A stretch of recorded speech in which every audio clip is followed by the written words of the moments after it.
All right, people, the Super League is back. What a week behind the scenes, I suppose, in the business side of things and the structure side of things in the elite level of football, especially for Manchester City Football Club. This week, we have seen ourselves face 100 charges, or at least 100 charges in the Premier League. We've allegedly broken rule after rule. We're now hearing United are about to get taken over by Qatar.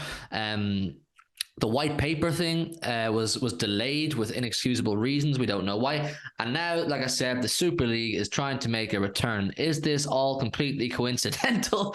I'll leave it up to you lot to decide, because it's absolutely bonkers how much has happened in 1 week. And all of this impacts Manchester City in some shape or form. So we may as well talk about it.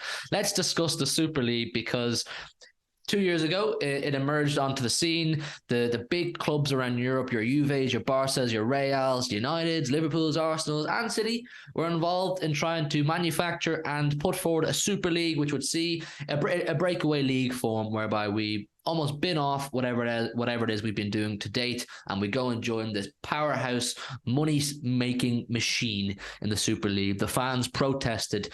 I made videos in protest. The fans in England went to their stadiums and protested, and we shut down the Super League, but we knew inevitably this was not the end. It was not put to bed. It was not locked away with a life sentence. It was going to return, and it has returned. Joan Laporta has said the Super League is in progress as of today. That is what he has said. As a quote from the president of Barcelona Football Club. We have known this, people. We have known the financial struggles of Barcelona, even Real Madrid, and right now massively Juventus. They need this Super League. They need this to get themselves back making money, back as a commercial beast. All these streams of revenue, etc., etc. They need this. They were not going to let this die easily. Florentino Perez at the forefront of the Super League. He doesn't take losing. When Florentino Perez wants something, he gets it, and he won't stop until he gets it. You only had to look at the way he ran for the presidential election to get the job at Real Madrid. He did everything. He promised the Real Madrid fans, you vote for me, I'll bring you in Figo. They voted for him. He brought in Figo.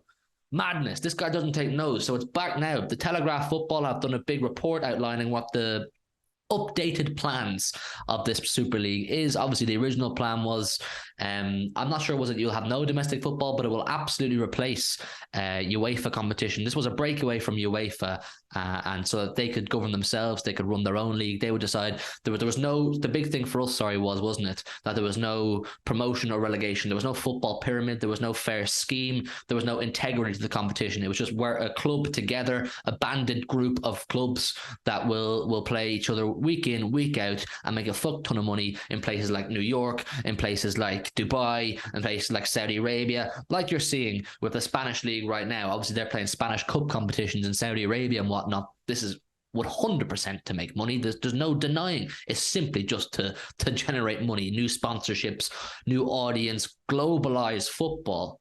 And now they've come back and said, okay, you got us the first time. It wasn't going to work the first time, but we have a new plan to propose to you. We have new ideas, and you're going to like this one a little bit more, so hear us out. The Super League's 10-point manifesto, the Telegraph says, more teams than the original Super League plan. So basically, they're trying to make it seem a lot more integral, like there's a lot more fairness. So here is the bullet points I see here outlining what this is going to entail. The European Super League has announced a new proposal. Let's see what it says. 60 to 80 teams, multiple divisions, no permanent members, minimum of 14 games per club per season. Okay, when you first read that, you go, it seems a lot more reasonable, doesn't it? It seems a lot more integral, a lot more fair, widespread. People can get, at the first look, the first glance, you can probably get behind it a lot more than what we were originally proposed 2 years ago, which was, there's no multiple divisions, and there's no and everybody's a permanent member, essentially. All the clubs, the founding clubs, are permanent members. We ain't going anywhere. So people are saying, right, so it's only 14 games per club. And obviously, we're well aware, though, of I believe, is it next season or the season after, there's a new Champions League format coming in. The Champions League, for me, people, is essentially a Super League. The new format of Champions League football is essentially a Super League named UEFA. It's made it increasingly, and going to be increasingly, harder for non-powerhouse clubs like your Reals, your Uniteds, your Cities even now, to get into the Champions League. Clubs like Ajax, Celtic Rangers, Dortmund, whoever else, clubs that on a year in, year out basis, even though they win their league, their domestic league, they have to go through round upon round of qualifiers just to get into the Champions League. That's hard enough as it is. This is the first season that you've seen Celtic be allowed into the Champions League group stages off the back of winning the domestic league. But this is going to make it massively difficult, basically saying, unless you're a pedigree club with rich heritage and big cash that's going to generate us more money, you're going to find it hard to get into the Champions League. You can get in, but it's hard. So that's my thoughts on the Champions League new format. Like I said, I'm not clued up a huge amount on it. I just know the very basic of it. So this Super League is trying to come in and replace this new Champions League format. And like I said, on the off, it does seem like, oh, it's a much fairer system. You only got 14 games, and there's multiple divisions. So these clubs that I spoke about, your Ajaxes, Celtic, Rangers, Dortmund, whoever, they're guaranteed 14 games every single season, based on what division they're in. And they can climb up to a top division, they can get relegated to a lower division, no permanent spots. And everyone's going, right, this seems okay, but you are naive to believe there is no future plans to this, that this is not going to grow and develop further and take over further. It's quite clear that these owners of these big clubs have no intention other than globalizing, commercializing, and generating as much revenue as physically possible for these clubs. So they're saying, right, we won't interfere with your domestic competitions. You will play midweek, you will play on the weekends. That's the way it always is.